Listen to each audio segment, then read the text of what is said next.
I woke up to my neighbour Patricia, the unofficial dictator of our neighbourhood, screaming her head off.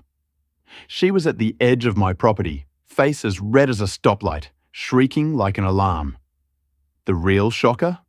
Her brand new luxury SUV was stuck, wobbling in a huge trench I'd legally dug around my driveway, complete with a functioning medieval-style drawbridge I could raise and lower at will. 2 weeks ago, this would have sounded insane. Back then, I was just an average guy wanting peace and maybe a weekend steak on the grill. But peace was impossible with an HOA president who ruled like a tyrant.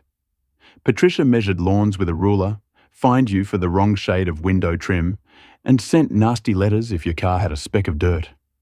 I'd dealt with her nonsense before, but I never expected it to escalate into full-blown war.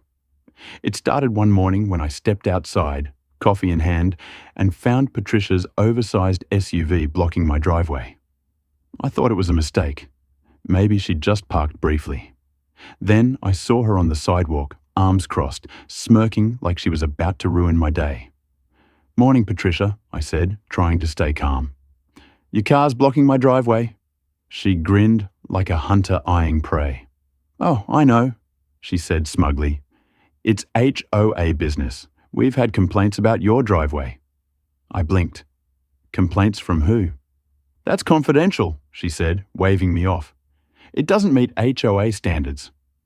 My driveway was plain concrete, nothing fancy, nothing wrong. "That's ridiculous," I said. "It's fine." She studied her nails. "The board decides. Until we review, my car stays to prevent violations." I waited for the punchline. "You're joking." "Nope," she chirped, scribbling on a clipboard and strolling off.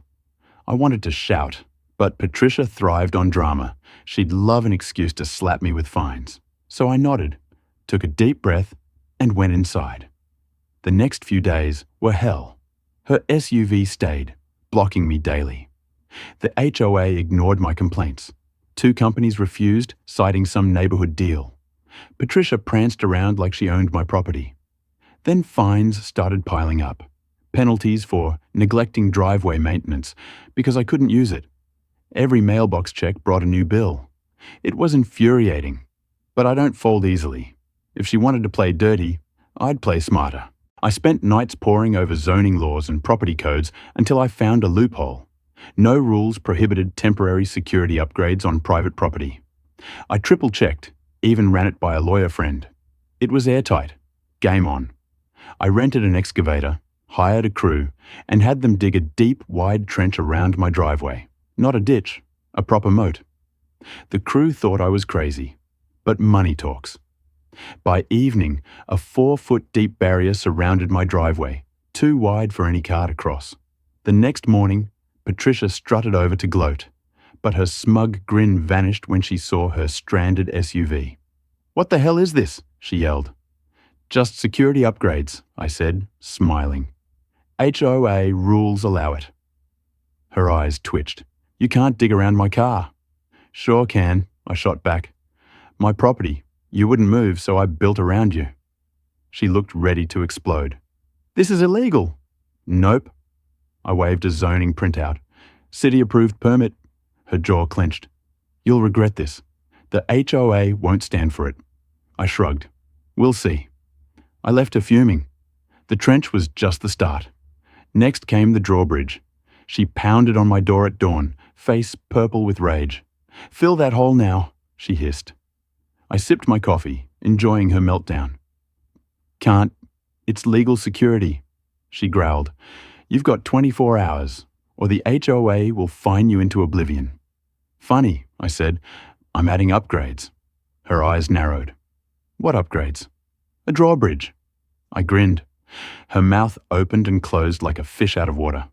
"A drawbridge? In a suburb?" "Yep. Temporary, not a gate. Legal. Keeps my driveway safe since you're so concerned." She looked ready to throw something, but stormed off, muttering about inspectors and lawsuits. I wasn't worried. I'd done my research and was ready for the fight.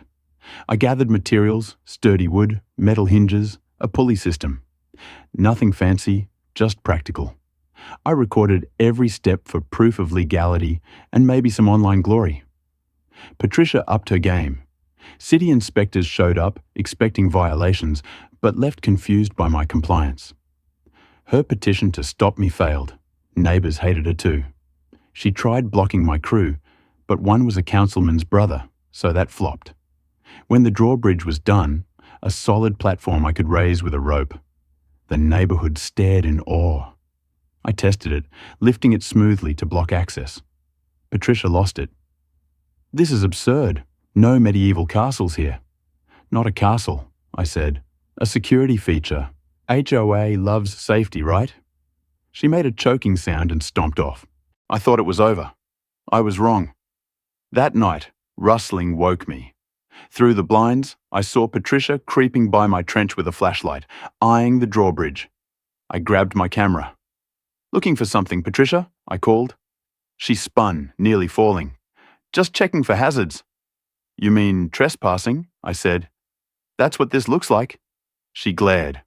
"I'm HOA board. I can inspect violations." "Funny. The HOA doesn't own my land. This video's for my lawyer. And maybe the internet. They'd love the HOA pres sneaking around at night." Her face paled, and she bolted. By morning, rumours spread. Her snooping turned neighbours against her. She claimed it was her duty, but no one believed her. My trench and drawbridge video went viral. Thousands cheered my HOA rebellion. Patricia changed tactics. Fines poured in. Unsightly structure, unauthorised mods. She rallied her cronies for noise complaints, even though construction was done. But I'd been digging too. On her. Misused funds, fake fines, intimidation. My evidence was piling up, ready to hit back. The showdown came at an emergency HOA meeting she called to bury me. Smirking at the head of the table, she declared, "Your modifications violate standards. Remove them or face legal action." I smiled, sliding my folder forward. "Funny, I've got violations too." She frowned. "What?" I listed her crimes: fraudulent fines, skimming funds, bullying. Her face went white as I read. "You're lying," she snapped. "I've got proof," I said, ready for the authorities.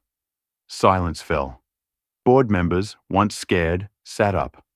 Minutes later, Patricia was voted out. By week's end, her scams were under investigation. That night, I sipped a drink, watching her SUV towed, not by me, but by the cops. My trench and drawbridge, meant as a jab, exposed her corruption. My driveway never looked better. Patricia went quiet after the meeting. Odd for her. Neighbours called me a hero, waving, giving thumbs-ups, kids begging to see the drawbridge. The mailman laughed daily. But I knew she'd try something. It started small. Anonymous city reports, a zoning guy checking my setup. He nodded, said it was legal, and left. Then fake complaints, night noises, suspicious activity. Claims my trench was unsafe. Her touch was clear, but unprovable. Then she went big. A crash woke me.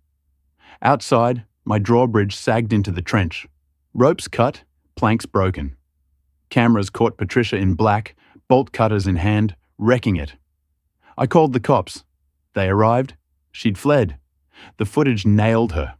They dragged her from her house, screaming about harassment, claiming she'd saved us. Cops weren't buying it. Trespassing and vandalism charges stuck. Seeing her cuffed was priceless. Gossip exploded. She'd bullied people for years. My stand broke the silence. Neighbours admitted they'd feared her. The HOA kicked her out for good, stripping her power. Days later, an investigator emailed. My files sparked a fraud probe. I handed over evidence. Fines, transactions. It grew. She'd funneled money for vacations, luxuries, offshore accounts. When it hit the news, people mocked her. Some neighbours hung "free at last" signs. Her house went up for sale, sat unsold, then went cheap. She glared as she moved out, powerless. I raised my coffee in a toast as she left. The HOA collapsed. Board resigned. Residents dissolved it. No rules, no fines, just freedom. My story spread. News covered it. Videos blew up. Fans sent HOA battle tips. The drawbridge, repaired, stayed. Kids called my place Castle Mike. A neighbour made a plaque in memory of HOA tyranny. He grinned, saying, "I knew someone would take her down, but a trench and drawbridge? Brilliant," I laughed. Had to get creative. "This place is better now," he said. I nodded, firing up the grill.